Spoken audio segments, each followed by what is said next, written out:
आसन पर बैठकर उपासना करने का विधान। विधान दर्शन चौथा अध्याय पहला पाठ सातवां सूत्र। बैठे हुए ही उपासना करनी चाहिए, क्योंकि बैठकर ही निर्विघ्न उपासना करना संभव है। व्याख्या। परब्रह्म परमेश्वर का जैसा रूप सुनने और विचार करने पर समझ में आया है, उसका बार बार तैल धारा की भांति निरंतर चिंतन करते रहने का नाम उपासना है।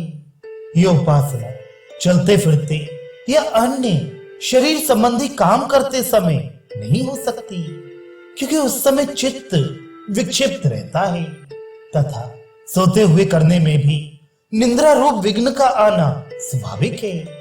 अतः केवल बैठकर करने से ही निर्विघ्न उपासना हो सकती है। इसलिए उपासना का अभ्यास बैठकर ही करना चाहिए। भगवान श्री कृष्ण ने भी कहा है कि आसन पर बैठकर अंतःकरण की शुद्धि के लिए योग का अभ्यास करें। इसी बात को दृढ़ करने के लिए दूसरा हेतु उपस्थित करते हैं।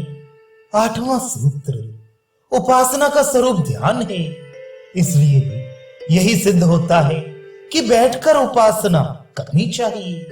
व्याख्या। अपने इष्ट देव का ध्यान ही उपासना का स्वरूप है और चित्त की एकाग्रता का नाम ध्यान है। अतः ये बैठकर ही किया जा सकता है, चलते फिरते या सोकर नहीं किया जा सकता। पुनः उसी बात को दृढ़ करते हैं।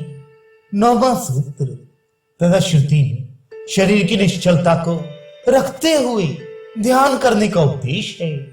श्रुति में कहा है कि ब्रह्म की प्राप्ति के लिए ध्यान का अभ्यास करने वाले को चाहिए कि सिर, ग्रीवा और छाती इन तीनों को उठाए हुए शरीर को सीधा और स्थिर करके समस्त इंद्रियों को मन के द्वारा हृदय में निरुद्ध करके ओमकार रूप नौका द्वारा समस्त भयदायक जन्मांतर रूप स्रोतों से तर जाए।